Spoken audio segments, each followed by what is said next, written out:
each other, killing each other, hating everyone, blaming everybody else and you.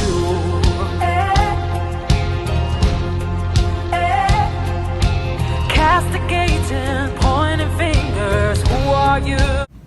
Hello, welcome to Afro-Centric series. Afro-Centric series brings you nothing but culture, tradition, religion, festivity, you name it all. Nothing takes you closer to Africa than its own tradition. Today, we do have two wonderful people joining the house, and we're going to have the most controversial conversation, very sensitive, but I hope you do enjoy it. And I do have here Okeye, my co-host. Hey guys! And like usual, we're just going to start with going around with a warm-up question because we are going to be speaking on identity. I do just want to say, we're just going to say our name and what we identify as, like location-wise. Yeah, where we're from. Okay. I'm Sean Jones and I'm from Nashville, Tennessee. Yeah. I'm Cherry Reve-Vidion and I'm also from Nashville, Tennessee. I'm Ukeye and I am from Murfreesboro, but I also am claiming Africa because I've been living in a lot of countries. I am Deka, your host as usual. Ghanaian and American, actually. Joseph, Ghanaian.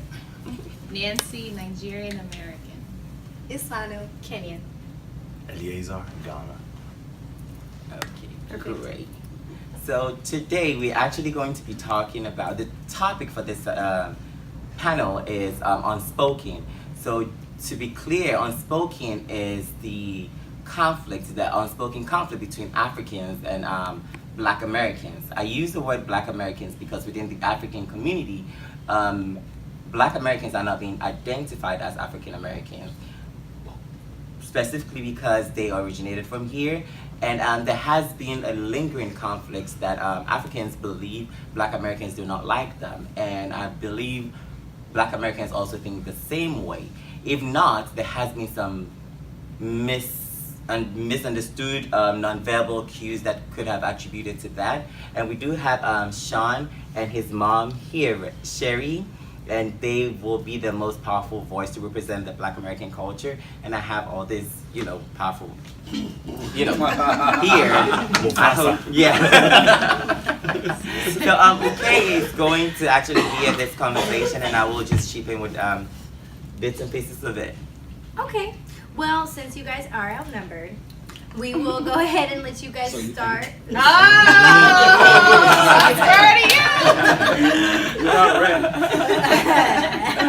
I'll let you guys go ahead and start, and let's just start with a baseline understanding of what do you guys think that Africans think about y'all? You jump right into it. Yeah, why not? Wow. Why not? Okay, can I backtrack a little bit and then I'll get to that one? No, absolutely. What do I think Africans think about us? Yeah. I think that's I've learned, but initially I think that's an interesting question with the ethnocentric attitude that we have. Never really thought about what Africans thought about us. We've always looked at it like, what are y'all? What do we think about you all? Right. You all should be concerned with what we think about you. After all. Why do you feel But like this- that though? After all. Mm-hmm. You're here in America. This is our, that's the attitude. Yeah. That's initially. No, for sure. Don't hold anything back. Don't- just, yeah, We're not offended. But I do want to say this though, as we begin to move forward. My first thoughts of Africans. Well, okay, hold on. No, hold on. Let me say this. Because that's not what I was asking. Okay, We'll get to that. Because I think that it's very easy to say what I think about exactly. you. I want you to, because What I want y'all you, think about exactly, because then I'll ask them, what do we think Black Americans think about us? I've But I come- want to hear what you think. So you guys haven't put, or Well, you I've haven't come put to much- believe, I've come to understand that it appears that Africans have a negative, mindset regarding African Americans. I think that Africans think that African Americans are lazy, that kind of thing. Dumb, not that smart or something like that. And what about you? We had a nurse once, and this nurse was Nigerian. And she got into a fight in the workplace. And when we were talking about what led up to the fight, and she was fighting literally, physically, with an African American, okay? And so we were having a bit of discussion, and she was really talking to me. And she said somewhere in all of the conversation, she says, well, I know who I am. She says, because I've never been a slave. That's Now hard. that was honest. You see, many of our ideas are based upon what we've been taught, what we've been socialized to think and feel. So when it comes to my position on what Africans think of me, I think Africans think of me and other African Americans different things. Not all Africans think the same things about African Americans because of the different socializations.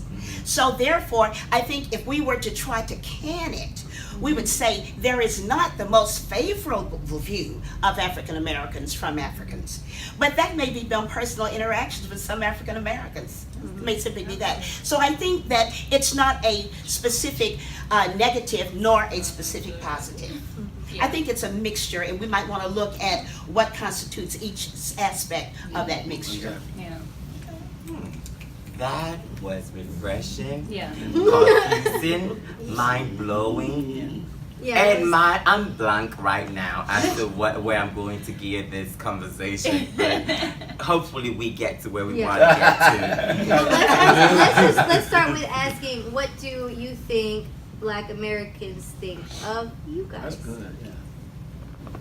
Well, what they think of us, I don't really know. I know there's always been this kind of conflict, unspoken conflict or whatever. But I don't know where it actually started from.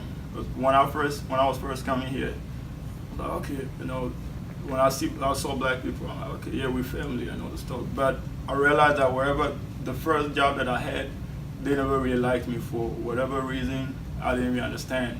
So then I started hanging out with a lot of white people instead of black people. I was like, wow, I thought we were supposed to be brothers, but they didn't like me for whatever reason. So I'll just sit around with white people in the lunch breaks and all this stuff. So I never really, so till now, I never really have a black friend that, okay, yeah, I have a friend, let me call him, let's hang out and all this kind of stuff. Right. Because of what I experienced since then, I never really had, the urge to even have an black American friend. I don't know why, but that's how I felt. Wait, can I ask a quick question? It's just going to be a one-word answer from everybody. I should have asked this at the beginning. How many African friends do you have? Can you put a number on that? Like that you speak to every day? Oh, you have I can't put a, How I many have a African lot. friends? No, I have a lot. Oh, you have a lot. I cannot put a many. number. You have so many Yeah, friends, so many. not just associates. Okay, how many close friends? How many close African friends do I have? I say probably. Well, I have very few close friends anyway. Fair. So Fair. yeah. Right. But I would say close African friends, maybe about 2 or 3. Okay. I think about 6. Okay. How many close black friends do you have? Or black American? 0. How many close black American? Probably like 3. All my friends, like all of my coworkers, my best friends, so about like 8 to 10. Oh, okay. I could say just one, genuinely. Okay. Just Yeah, one. yeah, close. Yeah. I do have a lot of acquaintances. Let me just put it that way. Most of the American friends that I have are just my acquaintances because I don't have that trust with them. However, I do have one, but I don't necessarily consider them American because they have a diverse background, half Jamaican and half American. Yeah, So that's, we have that culture differences to different. relate to. But in terms of generically black Americans, I consider them as acquaintances. Interesting. Okay, sorry, go ahead and go on with, or what were you wanting to say? Oh, I forgot. I'm so rude. I'm so rude. Yeah. I was really curious. All right, go ahead. Because I guess I was going to say I relate to what he said, and I'm so sorry I forgot exactly what you said, but then it was something pertaining to you working with Yeah, and they didn't like him so yeah, much. they didn't like him so much. Yes, I have experienced that. When I first got here, I was in a whirlwind whereby I didn't know where to fit, who to hang out with. But then I looked to the scenery, and then I realized that, okay, my preference was I felt Black Americans were too aggressive for me because of my personality. However, when I graduated from college, because I chose MTSU instead of TSU because of that, most of my friends in college happened to be white people. After college, I happened to work with predominantly African American, and within the African American culture, that is when I realized that they do not like us. They think of us as inferior to them. And also, other people also believe that we traded them for slavery. So there is more of that kind of resilient, hateful reaction. And I don't actually blame them for that, because there's some truth to that as to how slavery happened. The only story you hear is when you got here, but what happened before you got here is what is unknown to you guys. So I don't blame them for that. That's true. And I can also relate with Joseph just like he did. I have similar experience, right? I remember one time I was just working with African American people. Literally told me, "This is slave work, slow down." I said to them, "It's 2016, dude. It's just work. You know, it's just work." So it might not be true, but the word African American has always been synonymous to Africans with lazy, like Sean said earlier. And the experiences that we've had is why we feel that way. But what do you think they think of you? That's what the question is. Not what do you think of them. I really think they think we're just bossy and just headstrong. We do what we want to do. We don't care what other people feel like.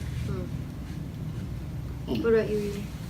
I feel like it's a mix of feelings of it, because it's like the Americans, I feel like they're more cool with the Africans that are more Americanized. That's just how it is. Like, Yeah, we're cool. It's okay as Yeah, long like- as you. not like Africanized, like they're like, she African.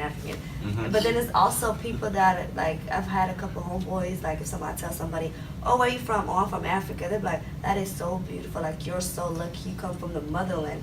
But I don't think they realize that, like, I don't think they mean it. It's almost like a fetish, Correct. a little bit. I don't think they mean For it. black men, I feel like it's Yeah, almost like a fetish. it really Correct. do be black men that say that a lot too. Like, oh, you're African. Like, I know Like- I've had a few like people I've dated been like, oh, she's African too. Like, that's the first thing I'm like, Oh, she foreign. I just want that foreign title. all right, I didn't. What do you think? Just like you said, I think it's a mix.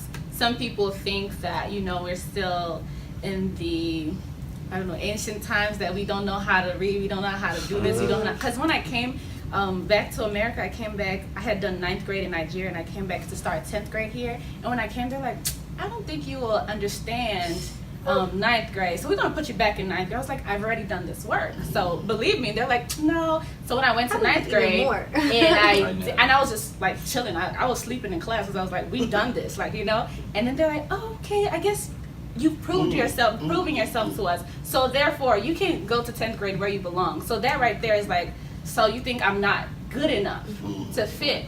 But then again, there's people that are like, "Oh yeah, you're intellectually here. I appreciate that, and I acknowledge that." So it's always it's a mix between. I think it's unfortunate that in this year, what is this, 2019? Wow. Right. You know, I think it's unfortunate that we're having to deal with this issue on the basis of, with all that we've got going on in terms of knowledge base and dissemination of knowledge and all that sort of thing, we have not come very far in our thinking. Oh, no. Correct. You see, so that becomes an individualized thing. We have to take a look at some things. I was sharing, if I may, okay, I was sharing with my son Sean about back in the day. That's history to you guys, okay? But back in the day, I remember when I first started connecting with the understanding of Africans. And some of you may have heard of Tarzan. Yeah. Okay, I remember as a child watching Tarzan. It was quote unquote good entertainment, right? There was activity, there was drama, and all of that sort of thing. But I remember, I've been very fortunate to remember how I thought as a child. So I can share my childhood thoughts about Africans. That really sets a precedent for my thinking today. When I looked at Tarzan, and he's doing his thing and quote unquote saving the day, and of course they called him the king of the jungle. I remember as a little girl, I'm like, that's strange. You know, I don't know what my wording was, but I knew my thought was, but they live there. how is it that this guy swung in and he's handling everything? He's the king. How is that? And so when he would kick the enemies behind, okay, who were Africans, you know, I remember how I felt. I was like, something is wrong here. I didn't know what it was. But what it was became a part of my righteousness today about who we are, okay?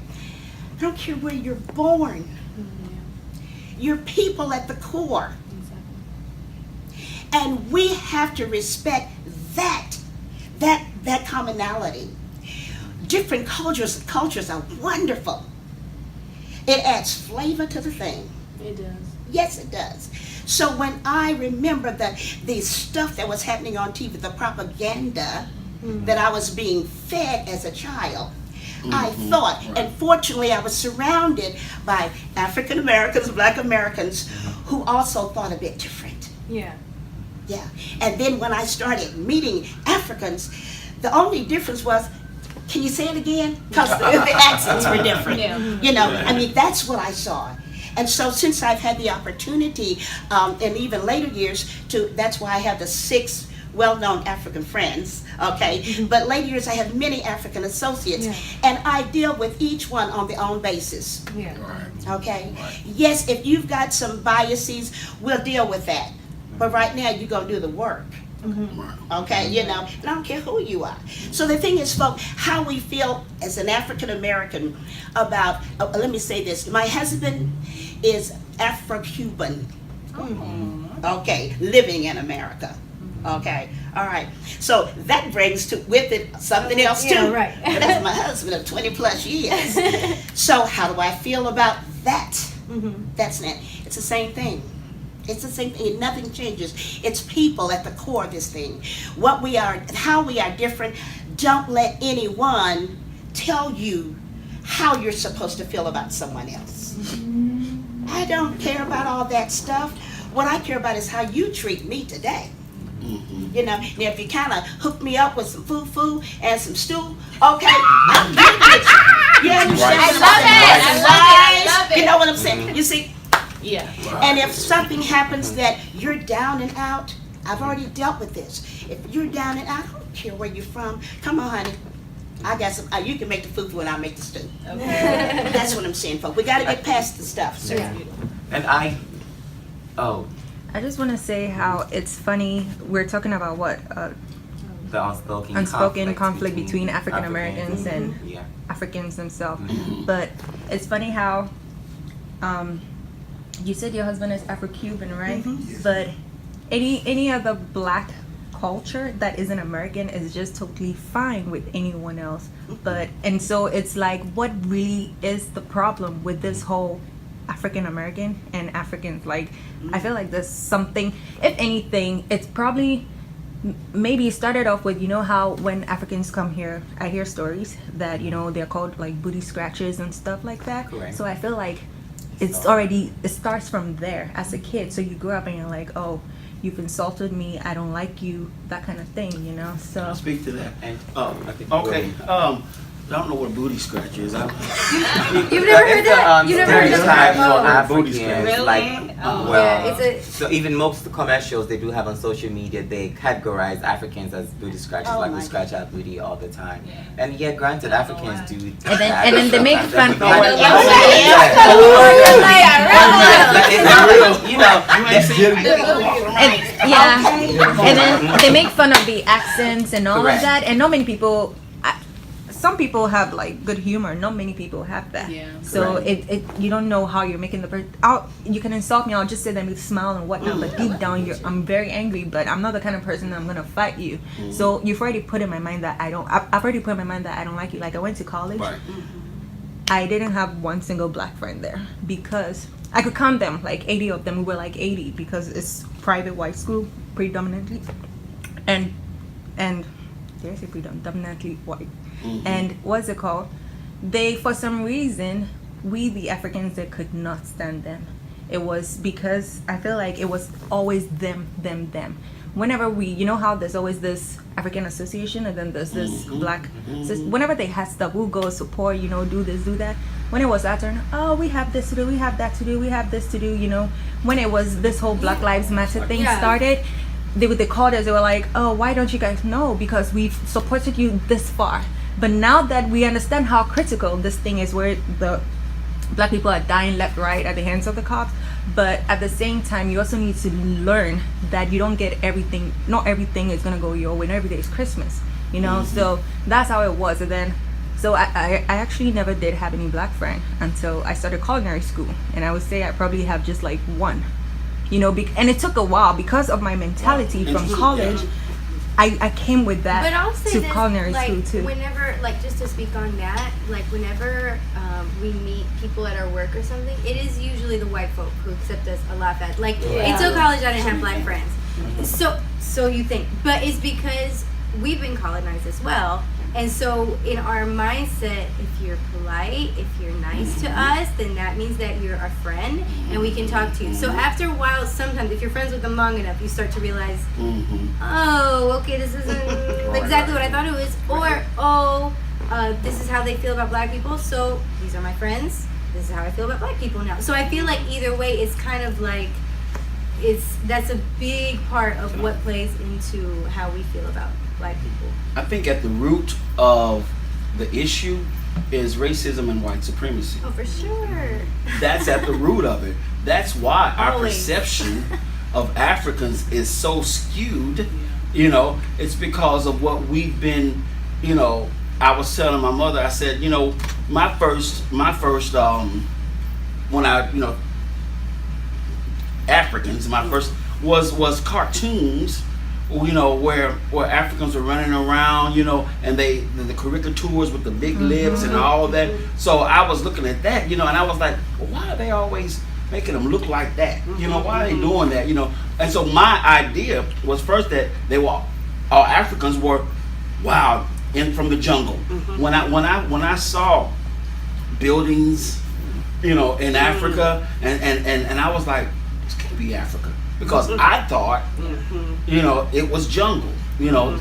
So a lot of African Americans, you know, still are heavily, like the world is, heavily influenced by racism and white supremacy, you know. And that's where the conflict really starts. It's what we've been indoctrinated with. So we see, and then too, here it is. We've been here, been dogged out, been treated bad and everything, you know, and here comes Africans, some that are darker than we are, you know. I didn't know that there were light-skinned Africans, you know, some that were darker than we are, and we didn't have nobody else to pick on.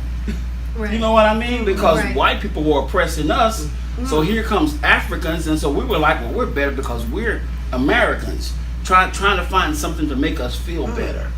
You know, so you know, it's we talked about mentioned fear. You know, so it's a fear. You know, I'm supposed to not like you, right? You know, because you're Black. You know, and try not to look at myself being Black, but I'm looking at you. You know, so it's that sort of thing that really, you know, was the foundation for, you know, on our part. You know, if I could say something, so I think my biggest problem was if a white person introduced me as my African friend versus an African person introducing me as, well, that's my African friend. I had a problem with that. Really? Like, we both look the same. Why do you have to put a label on me? It means you think differently of me. Right. We already know white people think different of us. Yeah, We're the same. Why do you have to? We never saw that. Whenever I would talk to my African friends who and they would tell me, man, you come to Africa, they see you like family. I'm like, what do you mean see me like family? They don't even know me. Don't worry about it. You know, you will be received. Who said that? Welcome. Who said that? No, I would say, you know, how is people on the other side of the world gonna greet me with open arms and they don't even know me? You know, and my friends would say, you know, because you're Black. You know. So can I say something? I haven't had the experience in Africa where they think Black Americans are. This might seem a bit way off. 1 minute. This might seem a bit way off, but I feel like the only people that usually say stuff like that will come, they'll see you as like family and whatnot, probably people in your generation. Because then people in our generation, they've grown up, they've seen, they've come here, they've been here, so they already know interaction between people. So then I have one friend who does not like at all black. Like in her mind, she's made up that she doesn't like. But even the any black previous American. generation, like we learned that from somewhere as well. And I feel like even though, first, I'm not discounting that you might be created as family from their family, but they might be some super. Know that they're not the norm. Like I don't know. Like if I brought a black friend, I know if I brought a black friend versus if I brought a white friend back home to Africa, a white friend would be treated like if they did any mistake, oh, they're just American. They don't Right. a black friend, if they make any mistake, okay, This American. oh my goodness, wow. Yeah. They don't even know how to Yeah. act. They don't know how to do anything. White people are forgiven for everything that they've done in their life. Black people are judged, and it's oh my gosh, if I brought an African home, even that's fair. If I brought an African home and they didn't know how to, No, that exactly the right that thing, one that'd is be the worst. different though, because then you should already know Right, that you once should you already step in, know you at should that start point. greeting from the elders going down. You know, so. But I feel like even older people think that black people should know too. Somehow they should know as well. So I have a But question. So, okay. This is for the Africans actually. So our parents have a different perspective on African Americans. Has that influenced you guys on your opinion on them? I think it has to some extent, and I feel like our personal encounters has affirmed that. So there has been a self-fulfilling prophecy of Black Americans, and those self-fulfilling prophecies have been met. So when you meet one, you're just trying to see, do they check to those things that you were told at home, and they prove themselves. Let's take today for instance. I extended an invitation to a bunch of Black Americans, and none of them showed up. To us, we've been told that Black Americans are lazy. They do not. They don't care about the Africans. Yes, they don't show respect and they don't honor commitment. To me, today I gave them the chance because the whole Afro-Centric series have been one-sided. We have voices our grievances, and now we're extending a hand and giving the platform so we can come together as one. And it was just thrown to my face with no kind of text message to tell me, oh, okay, I cannot make it today. I tried calling them. There was no response. So, of course, I feel a certain type of way, and I will put them into that box because I feel like, okay, at the end of the day, they're going to be themselves. I don't want, that is not my personality. That's not my style. Therefore, I would not identify myself with somebody who doesn't compliment me intellectually and my capabilities. Jackie, you know I was here on time, right? I just want to throw that out there. He wasn't even here on Like time. the white folk. Okay. But let me say, address that piece. Not that I can speak for those who didn't come and all that, but I think stereotypically, many African Americans don't put great value on people of color. yeah, in general, not Period. just In Africans. general, Right, exactly. in general. So it's not even whether it's Africans or African Americans. We have been socialized that we, because of our skin alone, Right, are devalued. right. And that thing has been implanted in almost our psyche. Yes.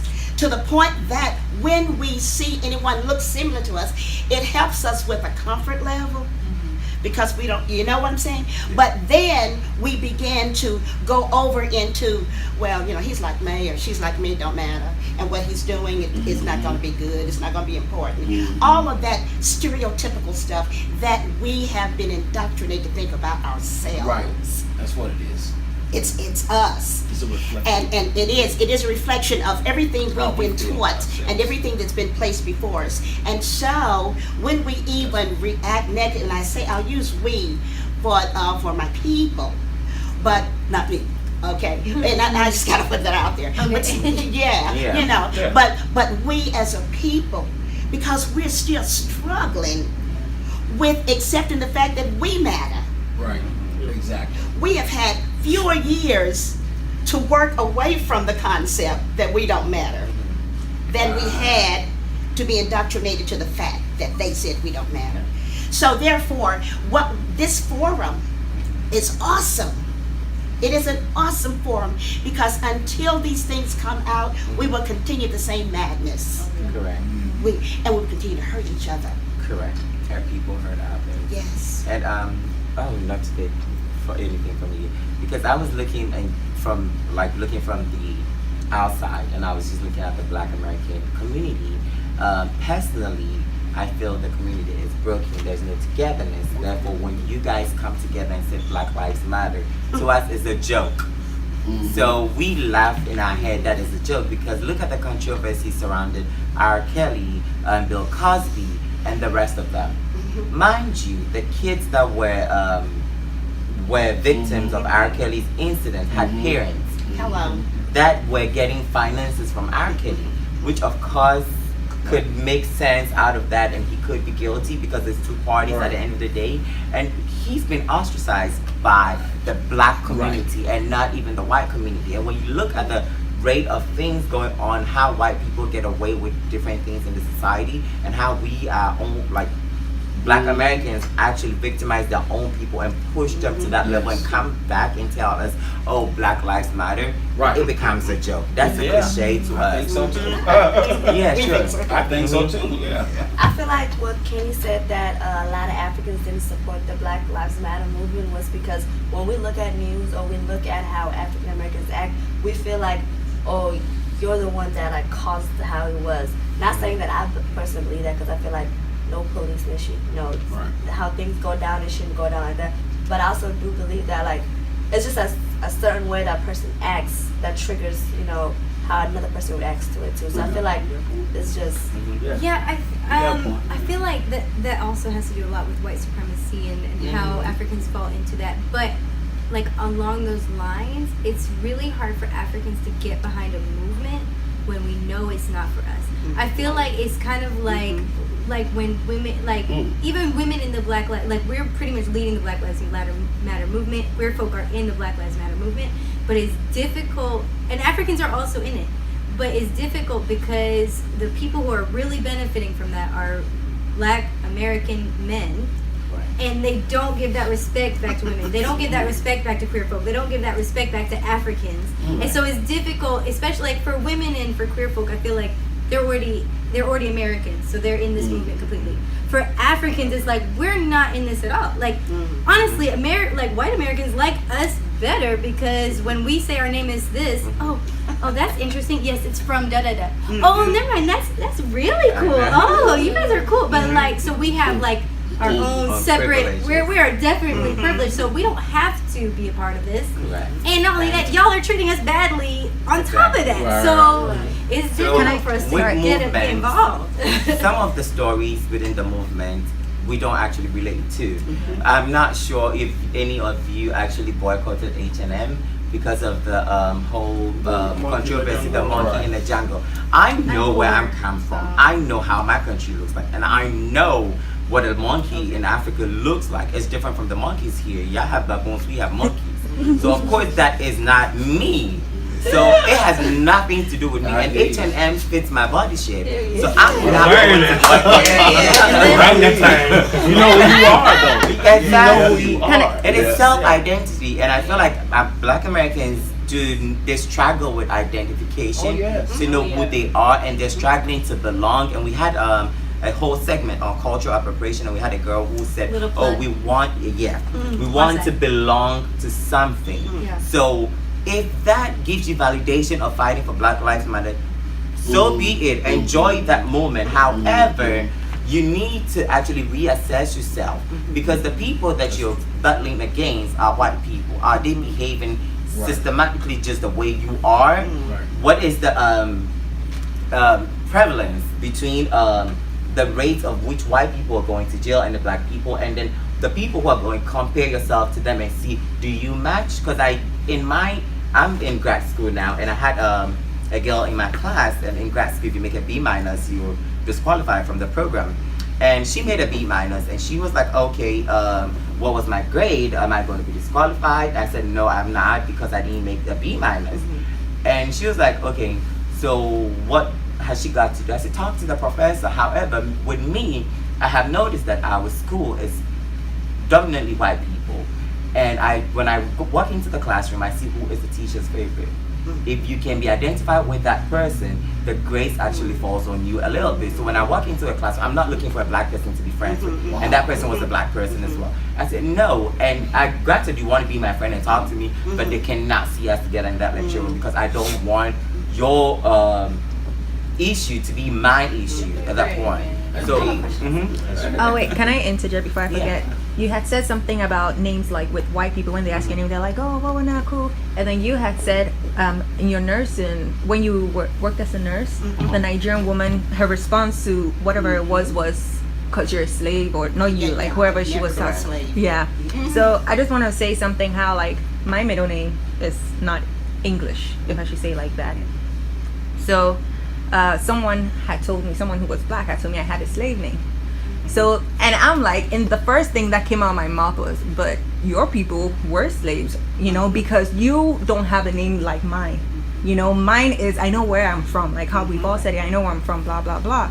But then you come and tell me I have a slave name when you are the one that, whose name from start to finish is not like mine. So, you know, things like that, comments that they say, you know, it's like they're not thinking about what they're saying because to them it's like, once you had also said how you people come here, we're supposed to, not we are, but like how we act should be more American, if I should put it like that. The general idea. And Yeah, you know. I don't want that. Right, You know, but so I think that's I just wanted to the- say Yeah. something like that, how it can also affect Aspects, how yeah. we think about other people. And we Africans in general are very judgmental people.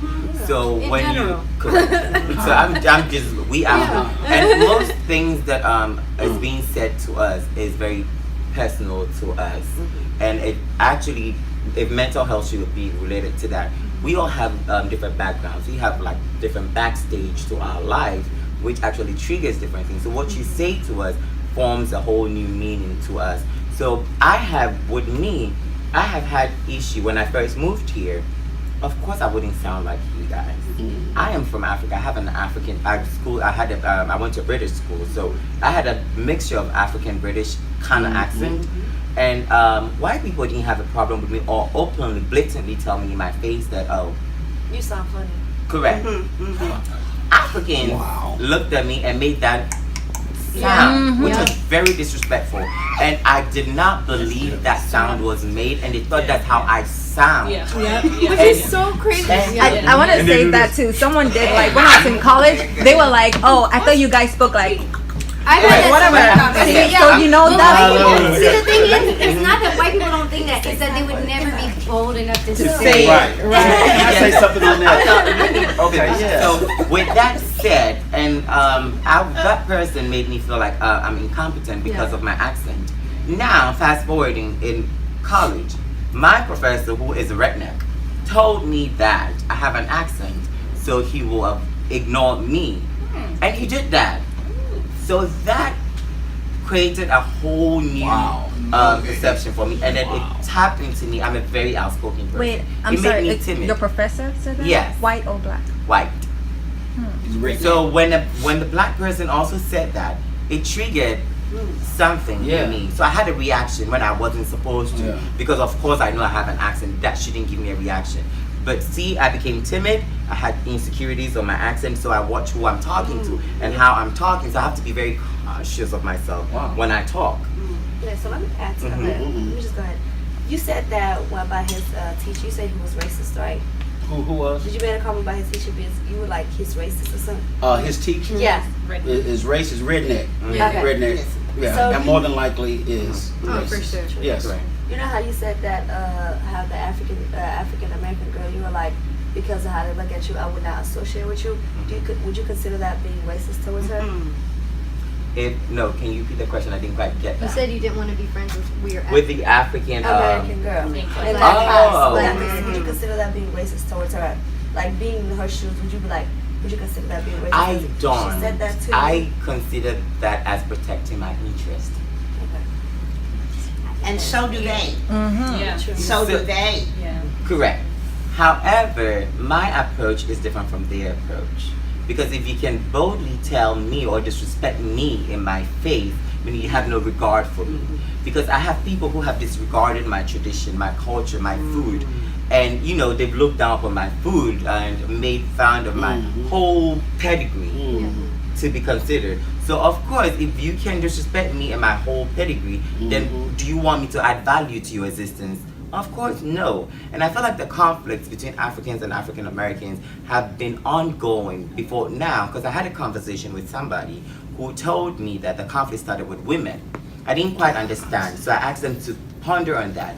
And she said, when African women come here and start merging with the Black American men, the relationship, the dynamics of the relationship is different because the men here treat African women differently. And I was like, no, it's because Africans have different values.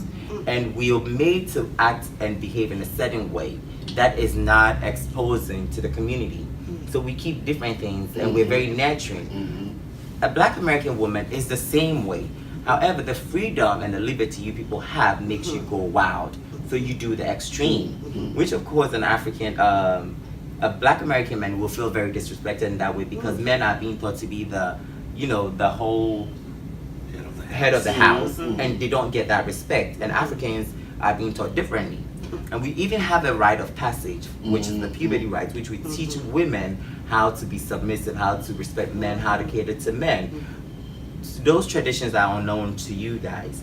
And when we talk about that, I have talked about puberty rights, and somebody was like, hell no, I ain't shaving my head. Like, you know, those attitudes, and that is no, that, But those are very significant to people living in Africa, and that curbs an African woman.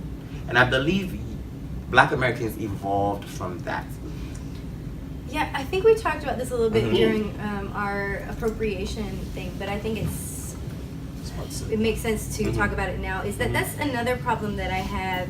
Like, I can see both sides, and honestly, I mean, I was a part of Black Lives Matter movement, so I, like, in the group. So I know, like, a little bit more about that struggle as well. But in general, between the African and Black Americans, it's like sometimes people want to claim being African and say we're all the same once they've already reached adulthood. Yeah.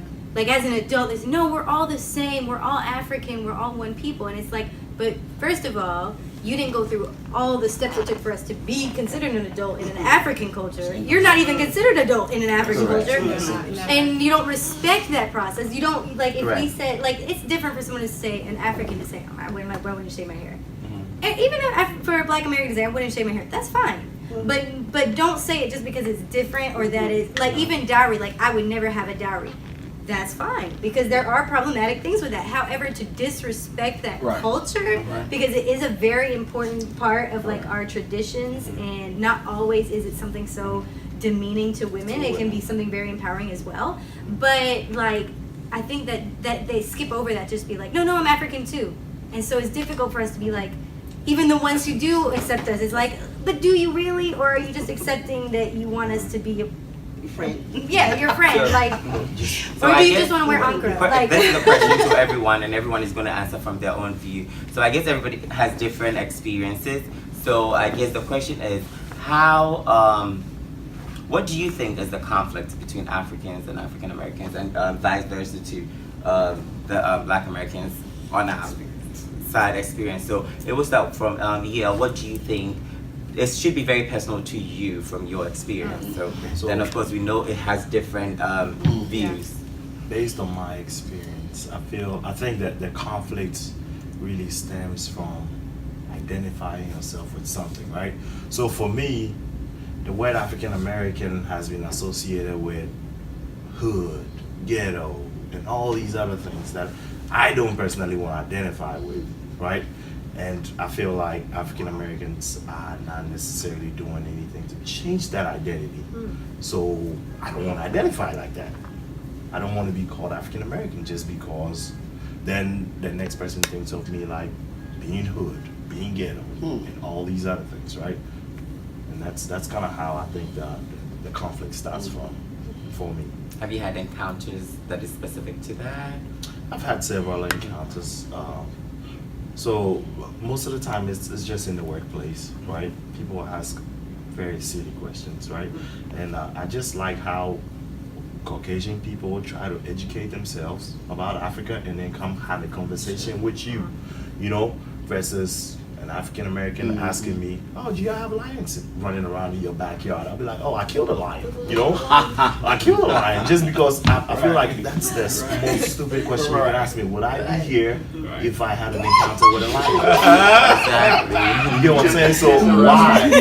And I was talking to my sister on the phone, and one guy and he's 18, and Google is out there. Just Google something, right? Yeah. And you walk up to me and, oh, y'all have cell phones down there too? You know, and you know, and that kills me. You know, that just kills me because cellular communication is fast growing in Africa than even in America, right? All these mobile pay and everything started in Africa from Kenya. We have iPhones because of You know, Africa. Like, we you know have the technology. So we skipped the whole landline, picking the phone, and went straight to cell phones because the infrastructure wasn't there. So we just had to go to wireless. Yeah. So if you read a little bit, I'll be okay. But don't ask me questions like this. I hear you. I feel like a conflict comes from, my conflict really came from what I look like. Because I am Muslim and I am Somalian. So from ever since I came here when I was 8 years old up to my like 11th grade of high school, I used to wear my headscarf, I used to wear a skirt, you know, and it's like they looked at me differently. So once I stopped doing it, it was like, oh, you kind of cute. So I was like, I'm still the same person at the end of the day. You feel me? I'm just not wearing it. So it's like, I feel like that's where my conflict really came from. Interesting. Yeah. I think it comes from Black Americans not being able to identify as anything. So they have this idea of two-ness. So today they have to be ghetto when with the Black people, and when with the white people they have to be prim and proper. So they have this conflicting interest. And until that's resolved, they won't be able to treat you like a human being that you are. And I feel like that's where the conflict is. So if they don't know who they are, they can't treat me with the respect because I'm a queen and you don't understand that. So, I just had to throw that out there. But I think that's the problem. So they don't know what's going on. I don't know what's going on with you either. So because your brother, your sister, your cousin treated me like this, I'm gonna treat you like that. You know what I'm saying? It's just until you say, as for me and my household. Right. Come on. Amen. I will change. You know what I'm saying? You're gonna stop and say, oh, because my parents don't like Black people, I'm not gonna continue what they're doing. You know, I'm gonna treat everybody equal because at the end of the day, that's all we are. We're humans. Exactly. And until we do that personally, the whole community cannot do that. You know what I'm saying? It's a personal choice. I think with all the conflict going on, I think it all comes down to one thing: lack of respect. Because we have all these cultures we place so much value on. So if I'm eating fufu and you don't eat fufu, just because you don't eat fufu, you think, no, I shouldn't eat it.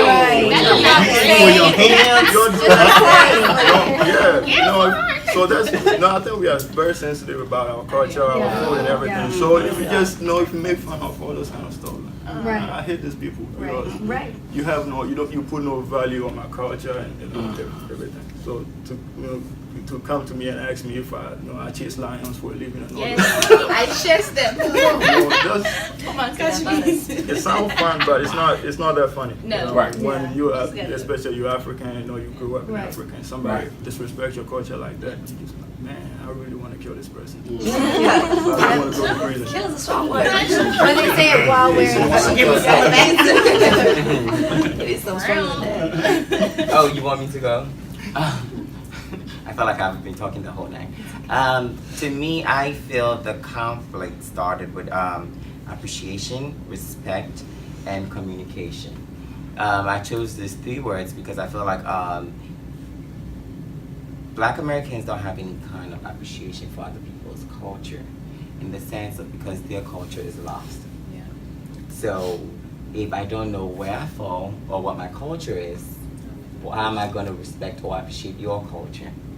And with respect, people are being taught to do anything at all within this country, and I feel that actually comes out of slavery with the resiliency and rebelling and trying to regain their freedom, make them, structure them in a way whereby they don't curb their tongue when they have to say certain things because they feel like, okay, I'm also a person, I'm a human being, and I need to be respected. Therefore, if I'm not getting the respect, which of course I'm being used as a what word would I use? Being used as a slave, and which I'm not, I will disrespect you. And it has become a norm for them. Therefore, they disrespect us as Africans. And communication is the fact whereby they do not know how to communicate their thoughts. I feel like most of the things that they say, it doesn't come with ill intent. However, it's not being put across in a very respectful way. So communication there, to me, is a turn off, because I've had conversation with people when I first moved here, and when somebody used the F word, it was so new to me, and I was like, why? Like, curse words are like for the shallow-minded. You resolve to curse words when you're not resourceful with words. So why are you using the F words to express yourself? But then I had to realize that's their culture. So yeah, but then the harm has already been done. But then we'll go to our next question before we close up the show. So I will want her to say hers, and then you guys will say yours. Okay, for me personally, what I've noticed for the conflict is context. And I think that a lot of times, Black Americans don't get, we've talked about appropriation, and I actually had a conversation with a friend where they don't give the context. Even if they're saying, well, you guys have had your identity for so long, or you guys got to do this, or blah, blah, blah, you guys have your, they don't realize the context of how much struggle Africans go through in their own country and what they're dealing with. And not only that, but we're also still enslaved by colonizers. Our mindset is also still colonized. But then on the other side, Africans don't give that grace to Black Americans either. That even though they're fighting to get to release themselves from those chains, they're also still colonized. And so I feel like it does come down to being colonized and white supremacy. And I think that neither of the people give each other grace. If a Black American, even I don't, I'm very short-tempered, but if a Black American says something to me, I'm very quick to snap at them without giving them the grace of, they were not taught like I was of what to say. Or if a African says something about Black Americans, I'm really quick to be like, well, you guys don't know, blah, blah, blah. But yeah, you don't know. They don't have the grace either they were not taught about what African Americans went through. Like, you just hear what you have on the news. So I think grace and context are what we need. Sounds right to me. I think it started so long ago, and it's going to go on until forums like this exist, till we can have the conversation for real, Many of us speak out of what we know, but what we know has its limitations. Right. So this again is why we have to share, I would not have been able to articulate that this is what you thought. Because I don't know that, okay? I can only speak of what I think you think, and that is gonna be skewed by other things. So therefore, I think that our feelings about each other are part of a plan for division. Right. And our differences need to be embraced. Now, ignorance is one thing, and the education will help that. Stupidity, there's no cure. A whole nother level.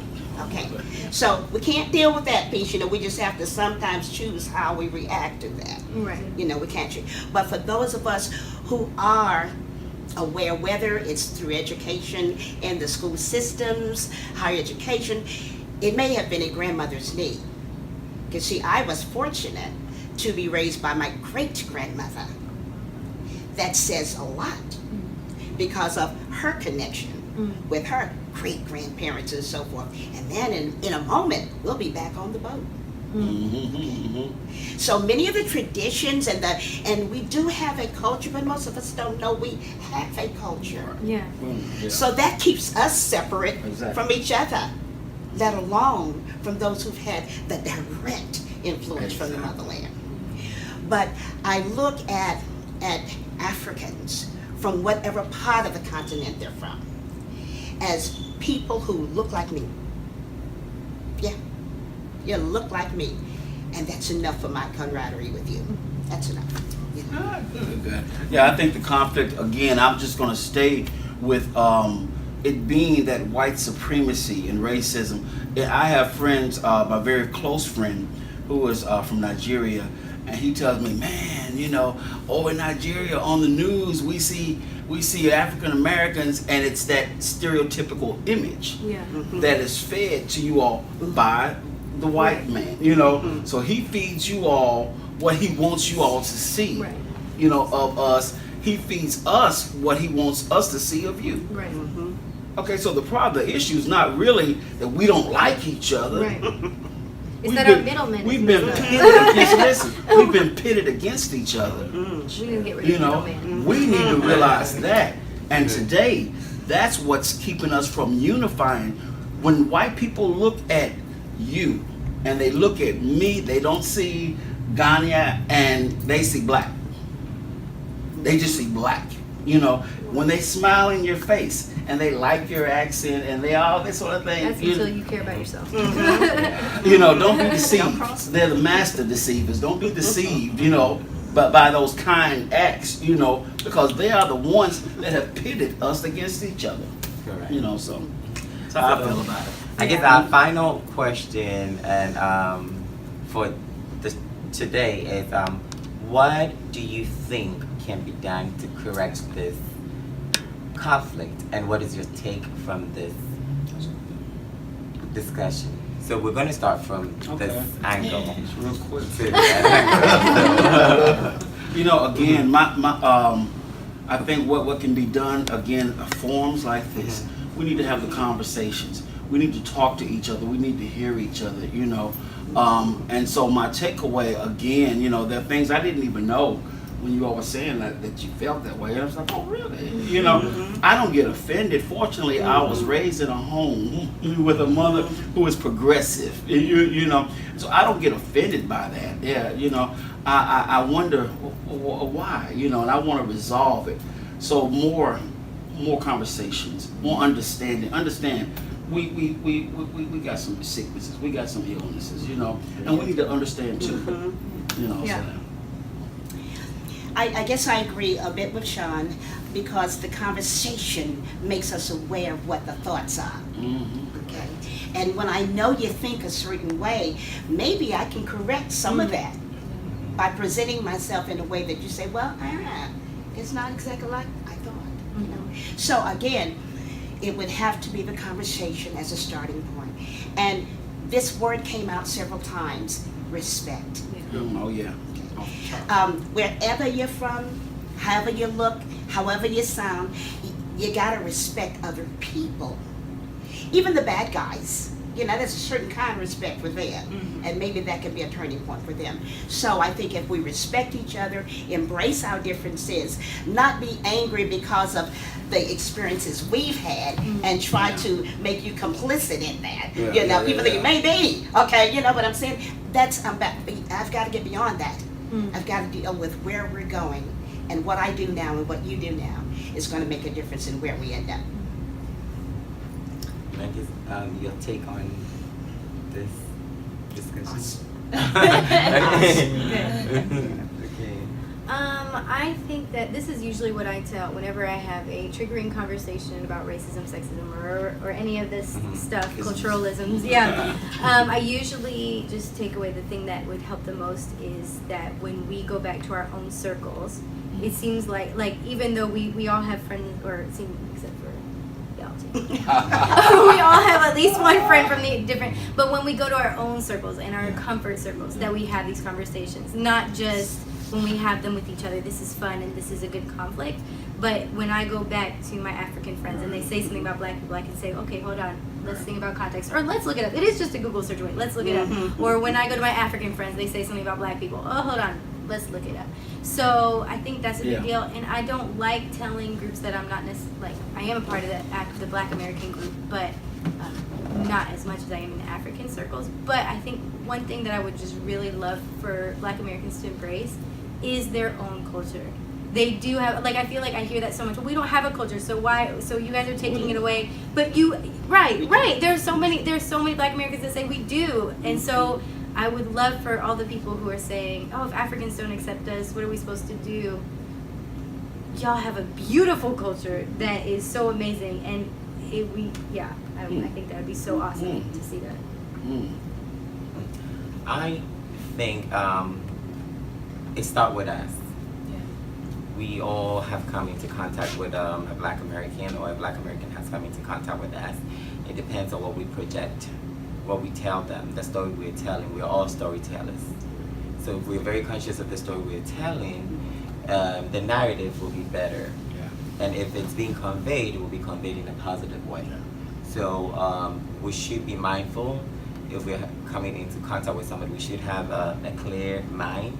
Give people chances. There's always an illusion we're not given a chance. So I will say we need to give people chances to prove themselves. Yeah. I think it's education, right? Because it's easy to offend somebody if you don't know their culture. If you don't know much about them. That's true. If I just call you stupid, maybe just maybe there's something, that word means something to you. But because I don't understand, I don't know you like that. So I think if we get it takes some time to learn, educate ourselves on other people's culture and stuff. Because like I'm saying, Africans are very sensitive to our culture and stuff. So if you understand, okay, they don't do this, not how they act, but I'm supposed to talk to him this way so he doesn't get offended about something. So I think it's education. To take some time and learn and learn from each other. Just like everyone has said, communication. Just making sure it's a dialogue and not a monologue. Because I can tell you, hey, in Africa, when you see my mother, you say, good afternoon, ma. You don't say, hey, what's up? Right. Nancy's mom. No, you know what I'm saying? I can just tell you.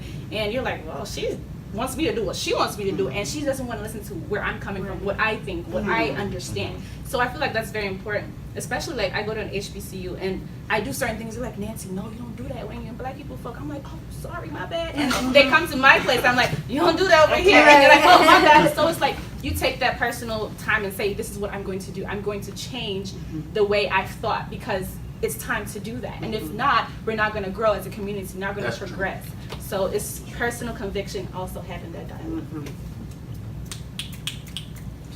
I feel like respect and communication, it would fix it a lot because it's like you can, with communication really is if there's different ways to ask someone something. Like if you don't know something about somebody's culture, you don't just be like, why do you do that? You could just like okay, say, hey, I don't understand what you're doing, so could you please explain to me? And it would have went so much better. Right.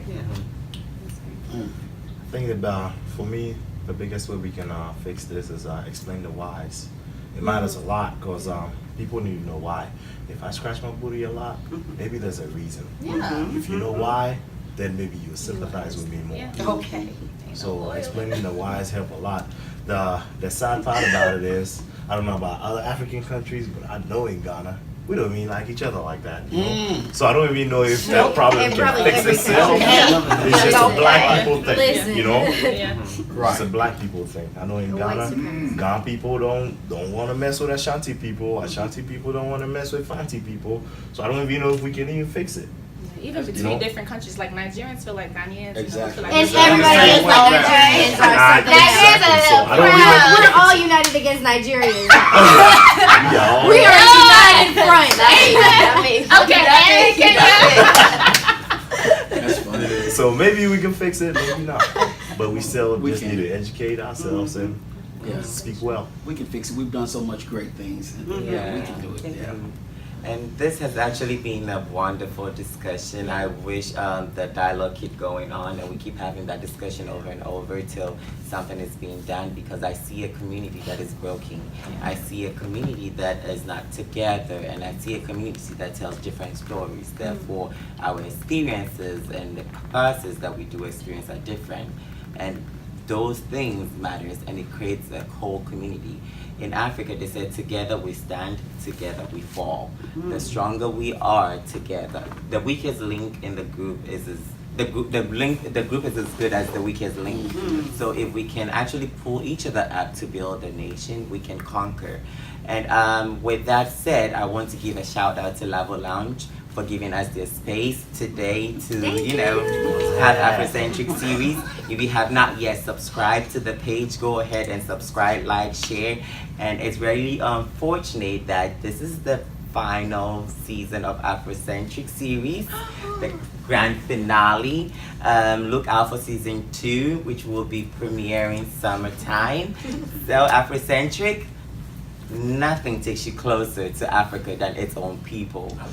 Culture, tradition, religion, festivity. It has been a long run, and we love you all, and we hope you keep in touch and stay in tune.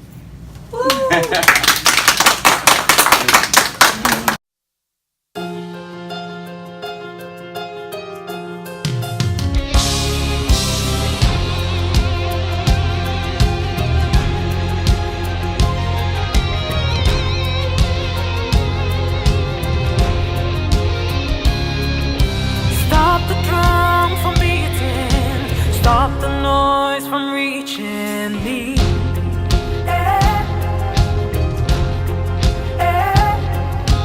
Stop the drum from beating, stop the noise from reaching me.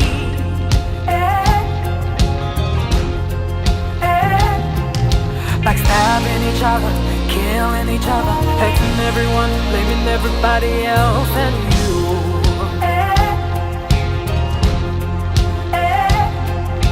Castigating, pointing fingers, who are you to tell me what to do?